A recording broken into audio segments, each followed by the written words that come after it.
Congressman Marlin Stutzman, Republican from Indiana. Congressman, welcome to today's Liberation Day edition of Morning in America. Thanks for hopping on. Good morning, Marky. Good to be with you this morning. Yeah, you too. I noticed that Indiana recently topped a list of states that get nearly half of your imports from Europe. I mean, how concerned are you about how these tariffs could impact your state? Yeah, I think it's going to be a little rocky, but as President Trump said, this is really about a reset.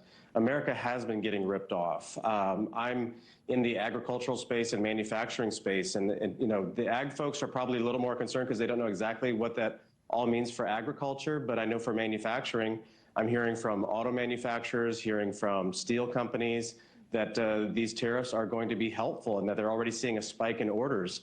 For far too long, we've seen the car industry in the United States really being gutted. We don't build cars here as far as domestic cars here in America anymore. Ford, GM, Chrysler, very few car lines anymore. So I think that this is going to be very helpful in the long run. In the short term, there's going to be a bit of pain through the reset, but in the long run, I think this is going to be very positive for America. When you talk about pain, you say it could be a little bit rocky in the beginning. What is your biggest concern?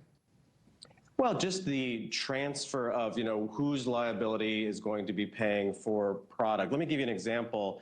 In the beef industry, I dropped a bill called the Protect American Beef Act, and Australia for many years has not allowed American beef to go into Australia. It goes all the way back to the mad cow disease back in the early 2000s, and ever since then, Australia doesn't allow American beef to go to Australia. But Australia ships a lot of beef into the United States. And so we're going to, I've dropped a bill that would have a tariff applied to Australian beef coming into the United States. And just to have the conversation, say, look, a partnership needs to go both ways. And so we should be able to ship American beef to Australia, just like Australians have the opportunity to ship their beef to the United States. So there's going to be a reset in these cases. I was going to ask you about that bill, looking to level the playing field when it comes to the meat industry. So thanks for breaking that down. I also now want a burger at 7 o'clock in the morning, sir. Let me play some sound for you, Congressman, because journalist Bill O'Reilly telling NewsNation just how much President Trump has riding on the economy. This is what he had to say. Sure. This time next year, April Fool's Day, 2026, if the economy is wobbly and prices have not come down substantially, Democrats will win the midterms. So he's got 12 months. Yeah, Congressman, how much will the economy determine Republicans' political future here in the coming year? And do you worry that this could backfire if consumer prices spike and then they don't come down?